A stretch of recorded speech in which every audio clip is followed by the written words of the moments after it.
I have the privilege of introducing our tonight's speaker. New York Times Magazine staff writer Nikole Hannah-Jones has written extensively about school resegregation across the country and the disarray of hundreds of school desegregation orders. Nikole's reporting has won several national awards, well, a lot of national awards, and I can't list them all, but I'll list a few. The Peabody Award, the George Polk Award, and the Sigma Delta Chi Award for Public Service. And I think most of you in the room know that she, this year, was named a prestigious MacArthur Fellow.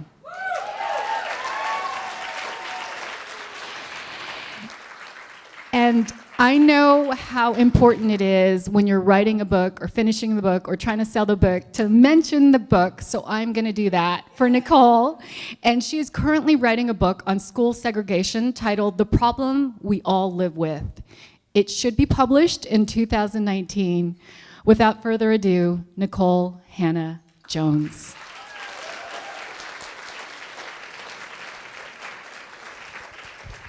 Good evening. Thank you for that introduction. It's always weird to sit there and hear someone saying all these things about you. I'd like to first thank the conference organizers. I had never even heard of JAWS until I was asked to come speak. But I can say in the short time here that this is such an amazing, gracious, warm group of women, and I'm really honored to be here talking to you all tonight. So I really thank you for the invitation and the chance to fellowship and meet you all and the honor of speaking with you. I'd also like to thank the hotel and serving staff who have worked so hard and are working so hard tonight.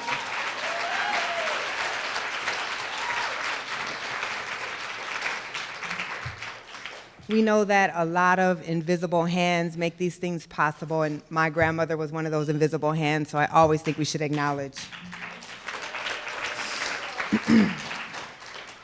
So I know JAWS did not plan it this way, but after the last few weeks and all the revelations of the rampant sexual harassment in industry after industry, including our own, it seems like there is never a better time that we needed to be with each other and amongst each other, to support each other, to bolster each other, to hold each other up, and to affirm each other like it is right now.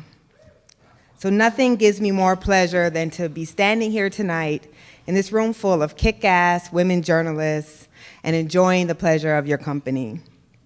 Think of all that it took for us to get here. All the hard work, all the sacrifices, the self-doubt, and the doubt from men who did not think we were supposed to be here in the first place. For many, many of us, we truly are not supposed to be here because someone didn't think we were smart enough or good enough, or that women should be doing the types of jobs that we wanted to do. We've been passed over, we've been neglected, we've been harassed simply because men take our genders and bodies as license to show us just how much they believe we should not be in the spaces that we are in. So if it's not some type of cosmic, karmic, God may very well be a woman, divine justice, that Harvey Weinstein was brought down by the unflinching and dogged and meticulous reporting of two badass women journalists, then I don't know what is. You see, we belong to a profession that exists to hold power to account, a profession that sees itself as the righteous vindicator of the vulnerable. And this past week, we've been tragically reminded that our profession also has a darker side. This week, we've watched as some icons of media have been exposed for the way that they have wielded their power in ways that have abused and demeaned women. And I'm sure many women in this room understand this experience firsthand. And we know that while women account for half of all journalism students, in newsrooms across the country, men still remain overwhelmingly in positions of power, and they often can wield that power in unscrupulous ways. And because this is the experience of so many journalists, we women journalists have felt, or someone has tried to make us feel, that we are not supposed to be here. But we are here. And if ever there was an example of that, of the woman who wasn't supposed to be here, it is me, the woman lucky enough to stand here before you in this room today. Because this has been the story of my life.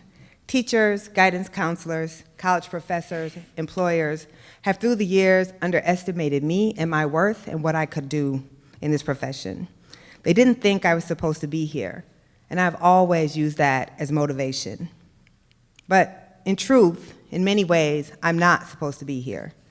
I'm the child of a black man born into a sharecropping farm in Greenwood, Mississippi in 1946, at a time when black Southerners had virtually no legal rights in the country of their birth. The hospital in Greenwood refused to serve black people, and so my father's grandmother had to deliver him in a shack in the sharecropping plantation where he and his family had worked for a generation. My grandmother was a black woman born in the Mississippi Delta, married to a man who beat her, destined to live her life picking cotton for white plantation owners who had replaced slavery with a system of peonage that tied black people to the land and kept them destitute. But clearly, my grandmother was a woman who refused to stay in her place. And so one day she gathered her 3 young children, and with nothing but a suitcase and a bag of cold chicken, she got on a train that was northbound and headed to Iowa, where she got off hoping to raise her children with nothing but a dream that her children were not going to grow up picking cotton like she did. Sadly, what she found was a segregation and racial discrimination that looked very much like what she thought she had left behind in the South. She was forced to find work cleaning the homes of white people and cleaned for other people her entire life until she retired. My grandmother would not have dared to dream the dreams that I dreamt as a little girl, but she sowed that seed that would allow me to stand before you today. I remember as a child seeing how hard she worked, how hard my aunts and uncles and my neighbors worked in beef packing plants and in factories, and understanding that my community that I saw rarely matched the way that black people were portrayed in television and in newspapers. I read newspapers and magazines as a young child because I know it's hard to believe since I'm so fabulous right now. But I was a rather nerdy kid. And starting in middle school, I asked my parents to subscribe to Time magazine and to Newsweek because I was always very curious about the news. I loved to read and keep up with current events, but I was also really curious and skeptical. It was me, unfortunately, who broke the news to my older sister that Santa Claus did not, in fact, exist. And I stumped my mom at the age of 10 when I told her I didn't want to go to confession anymore because I didn't understand why I had to talk to the priest instead of just going directly to God. But I was also curious about bigger, more important questions. I wanted to know why the black side of town had fewer places to shop and fewer places to eat, and why the houses got nicer and nicer as we crossed the river, dividing the white part of town from the black part of town. I wanted to know why I had to ride a bus 2 hours every day outside of my neighborhood just to get into a good school. Why was it like that? Who made it that way? I never assumed that I knew the answers, but I wanted to find out. So I started writing for my high school newspaper, and I penned stories about students like me, black kids who were bused into a white high school where we often felt like we didn't belong. Many of you, I'm sure, know this experience. From the very, very first time I saw my byline, I was hooked. But more than that, when I looked around and I saw classmates of mine who never read our high school paper because it never reflected students like them, suddenly reading the paper because they were reading the articles that I wrote, I knew that this was my calling. But even though I was one of the top students in my high school, my guidance counselor only saw a black kid from the wrong side of town. So he suggested that I should apply to community college because that's where kids like me would attend. That's when I stopped going to him. And I stopped talking to him about my college plans. Instead, I applied to the University of Notre Dame on my own, and I didn't tell him until I got accepted. And then I took my acceptance letter in and showed it to him.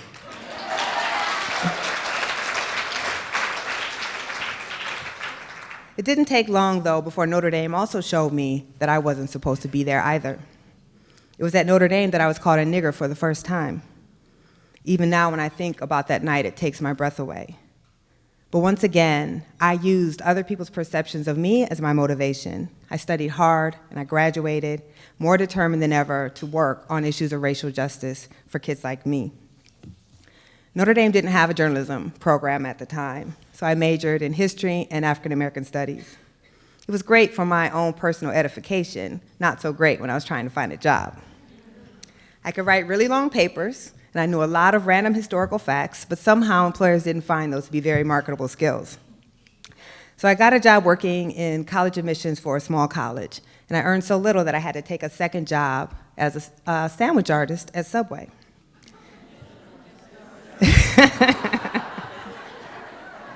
That's what we called ourselves, okay? It was humbling to be making sandwiches for minimum wage with a degree from the University of Notre Dame.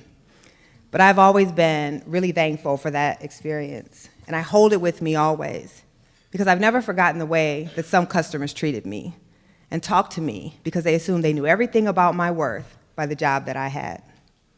In fact, I worked 2 jobs until I was 30 years old, at one point working as a schools reporter by day and selling mattresses by night just to pay my bills.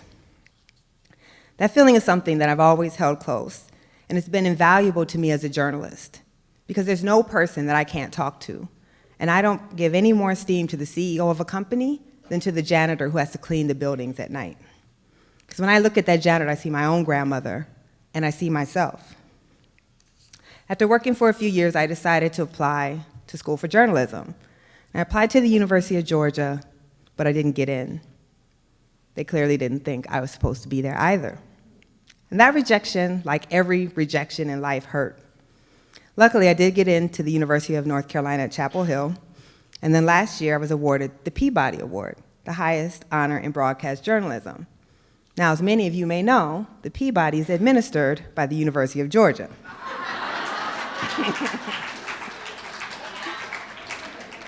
So that felt kind of good. And my husband told them I should write them a letter and remind them how they had rejected me back in 2003. But I actually believe more in the Beyoncé philosophy of life, which I'm going to alter just a little bit. She says your best revenge is your paper. I say your best revenge is your success. There wasn't any need for me to write them back and tell them about their mistake, because college admissions officers make a lot of decisions about who to expect. It was, though, my job to take every rejection and turn it around into a way of proving people wrong who underestimated me. While I was a student at North Carolina, I got an internship at a small newspaper in that state, where I somehow managed to convince them to let me write 70 words on lynching. I still don't know how I did that. My mom sent me that clipping the other day, and I was pretty shocked that they let me do that. And I thought I did a good job for them. And after the internship ended, I applied for a 2-year minority internship program at a newspaper that shall remain unnamed, but if you look at my resume, you'll know where it was. And I listed my editor there at my internship as a reference. I didn't get that 2-year minority internship program, and later the recruiter called and told me that the reason I didn't get it was because the editor had told them that he was concerned I was too biased, that I wanted to write about race too much, and he was concerned that I wouldn't be able to be an objective reporter. I was shocked by that. The recruiter warned me, next time, don't put someone down as a reference if you don't know what they're going to say about you. Except I thought I did know what he was going to say about me, and I trusted him, and he had never raised a single concern to me about that fear. But I also was really worried that a newspaper would so willingly dismiss a young black reporter because she wanted to write about race. I went on and got a job as an education reporter at the News and Observer, and it was fantastic. I had a wonderful editor by the name of James Schiffer, who believed in me and who taught me and who mentored me, and he let me write about school segregation and racial inequality without ever once saying these stories were not important and that I shouldn't tell them. And a few years later, that reporting led the same newspaper, who declined to hire me in their 2-year minority internship program, to hire me as a regular full-time reporter. But if you can get the theme of my talk tonight, it didn't take long before I realized that some of the editors at that newspaper didn't believe I belonged there either. I was a black reporter who grew up in a working-class family, and I wanted to tell stories about people like me and other marginalized groups. It always seemed like there were plenty of other reporters who were writing about white folks. I wanted to write about us. But my editors didn't want that, and I was penalized. My story ideas were rejected, I was called into meetings, and I was told point blank that I was writing too much about black people, and that was hurting my career. I began to get depressed, and I began to question myself, and whether this profession that I had dreamed about being a part of since I was in high school was actually right for me. I know this is the experience of many people in this room because I've talked to journalists over and over who've asked me advice if they've been going through the exact same things that I went through. I wondered when, if ever, a single white reporter had ever been called into any room in the history of reporting and been told, "You're writing about white people too much." And I watched as nearly all of my friends who were journalists, one by one, left the industry behind out of frustration, who were journalists of color, I'm sorry. The only reason I ever wanted to become a journalist was to tell these stories. And if I couldn't write about racial inequality and about people like me, I wondered, why was I here? So I did what a lot of folks did, and I started looking into communications jobs. This was only 6 years ago. And I was really contemplating leaving the industry altogether. But I just couldn't pull the trigger, mostly because I couldn't actually think of anything else that I would want to do. Because we are part of the most amazing profession in the world. It's not easy. Lord knows reporters are some complaining ass people. But it is such a privilege every day to do this work, and I just couldn't imagine doing something else. It's what I wanted to do since high school, and I literally say being a journalist is my mission. It's not a job. I'm happy to be paid well for it, but it is my mission. And so I stayed. And then I got a breakthrough. A former editor of mine named Steve Engelberg had left to found ProPublica, and one day he called me and he asked me to apply. We talked a lot when they offered me the job, and I told him, if I can't do the type of work that I know I can do, I don't want to come. I don't want to jump from one bad situation to another. If I couldn't do the work that I was called to do as a journalist that I felt was most important, I'd rather not be a journalist, and I wasn't going to move. He promised me that I could, and he kept that promise. Not only did he let me write about racial injustice, he gave me the freedom to do it how I wanted, and to spend months and months on subjects like housing and school segregation that no one else seemed to care about. I still don't understand why he did that.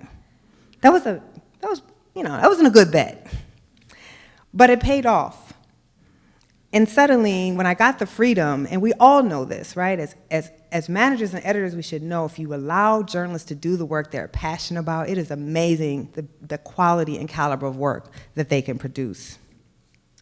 3 years later, the New York Times called and offered me a job for doing the exact type of work that I had been penalized for doing in the past. Funny thing is, I never even applied to the New York Times. In fact, it's probably hard to believe, but I never even aspired to work at the New York Times. I'm a black girl who grew up on the wrong side of the tracks in Waterloo, Iowa. I just didn't dream that high. The only thing I really wanted was to work for the Atlanta Journal-Constitution and write about black folks in the South, and they would never hire me. Apparently, they didn't think I belonged there either. That's okay. I think I've done pretty okay for myself. So I don't tell you all these stories to say that everyone, if they persevere, story will turn out like mine. I'm lucky enough to be here, and I know that a lot of other hardworking journalists who work hard as or harder than me, who are smart or smarter than me, weren't able to make it to the places where I have been. And also, because I'm a woman who always believes calamity is right around the corner, I don't know how long I'll be here. So I'm not staking claims on anything other than where I am right now. I know that a lot of brilliant, hardworking journalists had their careers derailed, particularly women, by people who simply did not believe in them. I know of so many brilliant and hardworking journalists who never got a chance to show the work that they really could do. So what I hope is by telling you my story is to tell you, I don't know if you'll make it ultimately to where you want to be, but if you do, you can do so without compromising who you are and your sense of self. There's not a lot of people at the New York Times who look like me. There's not a lot of people who get on television as serious reporters who look like me. But I think it's so important for young women to see someone who looks like me, who comes from where I come from, and to know that you can be exactly the person that you are and still get to be at the place that you didn't even dream that you were good enough to be at. I started my career at an organization, the News and Observer, run by a woman, Melanie Sill. I was lucky for that. And I've been mentored and guided by amazing women throughout my entire career. All of our paths have been made easier by hundreds of pioneering women who came before us, some of whom are sitting in this room right now. They were determined to go into and then to thrive in places and spaces where people did not think they were supposed to be. And so I believe profoundly that we should be the person we needed when we were trying to make it. Be for someone else the person that you could have used when you were trying to make it.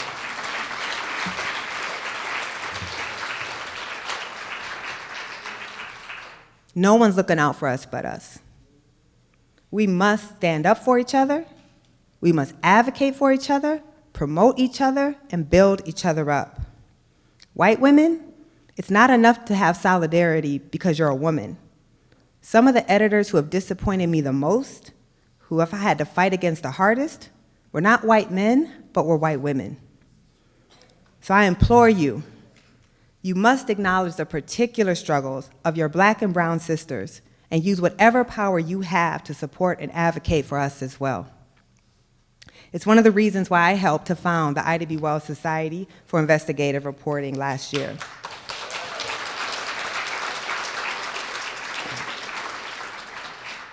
I imagine like the founders of this organization got tired of all the excuses.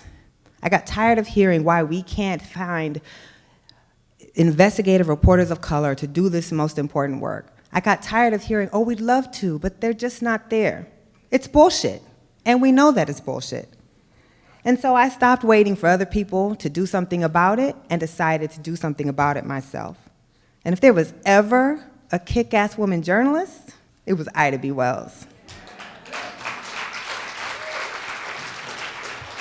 Let me tell you, if you don't know about this woman was born into slavery, orphaned as a child. She was run out of Memphis for daring to investigate and expose the real cause of lynchings was not Black men raping white women, but white men determined to keep Black people in their place.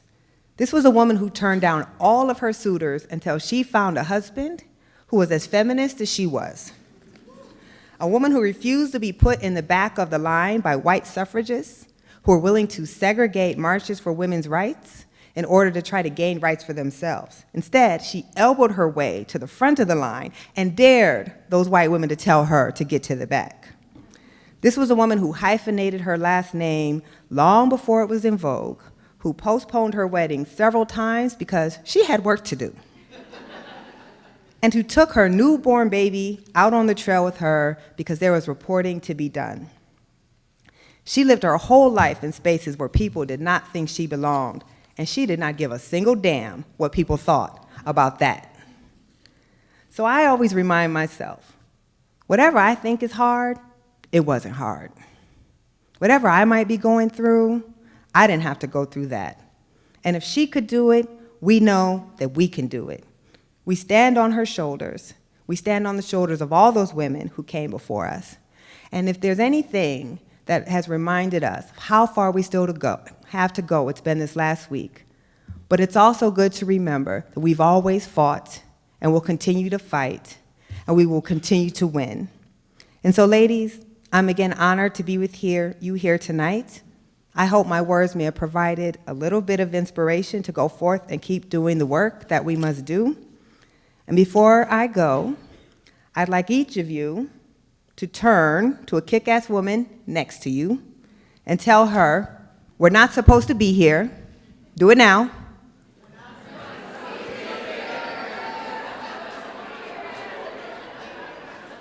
And excuse my French, but then tell them, but we're fucking here.